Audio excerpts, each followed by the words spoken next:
We're getting into video games. Last section before we wrap things up. So Project Leonardo, PlayStation has are finally making an accessibility controller.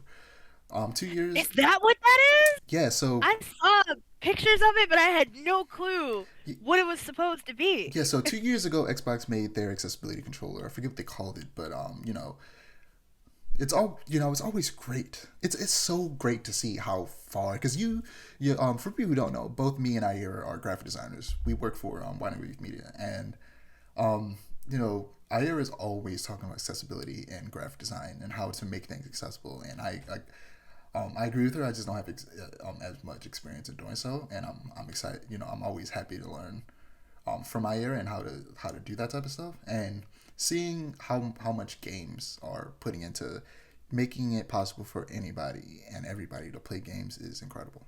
Especially Oh, like because I mostly play single player like story driven games, uh, especially PlayStation ones, like God of War Ragnarok and The Last of Us. I recently played Part One, which is the remake of the first game, and before that, I played Part Two, and yeah, all three of those games have incredible accessibility features. I even use some of them. I don't need them, but like the thing about the fact that they're there yeah, is the thing about accessibility features is like not just disabled people can utilize them. Like people who just want to make the game like more fun for themselves or easier on themselves can also utilize them. And I utilize one of the visual kind of accessibility features that essentially makes it easier to find items in The Last of Us. I kind of like wish I didn't because I feel like I'm making this game a little too easy on myself. But like it like when I'm using it, I'm like, okay, I see exactly how someone with you know some type of visual disability could really use this because yeah. it's helping me, a person who I wear glasses, but again I wear glasses, I can see.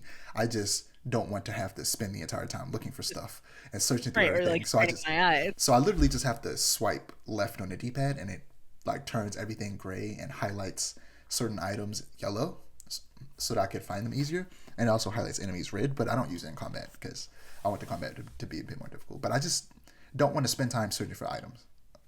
Right. And it's like, speaking of games with like accessibility, games with subtitles baked into the game, where it's like you don't have to go into the settings and turn it on. Yes.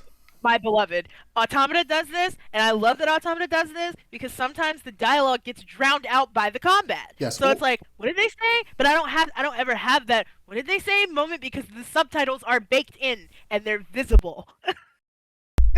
Or at the very least, give you the option, like when you're like adjusting the settings at the beginning when you first boot up the game to cut on subtitles. Right. Like It's like don't hide it that should always be the underneath first like six option. menus.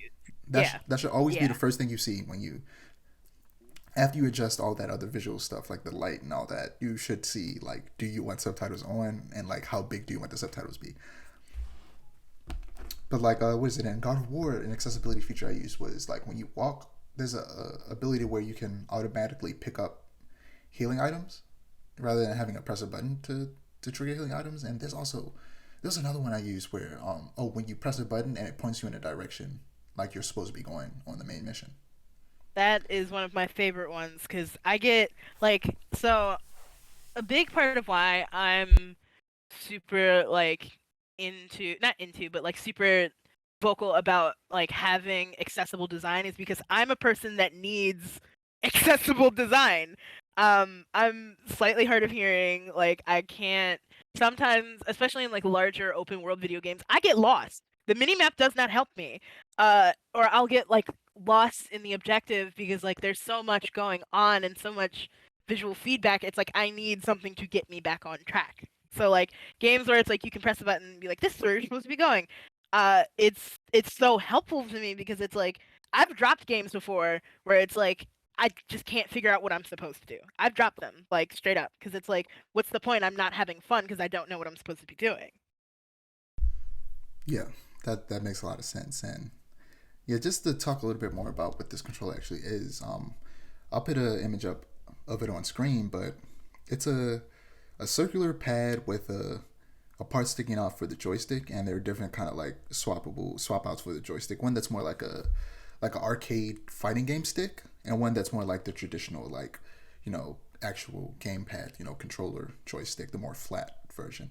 And on this like circular item is a bunch of there's one big button in the middle, and there's a bunch of smaller buttons surrounding it, and you can map each button to different things.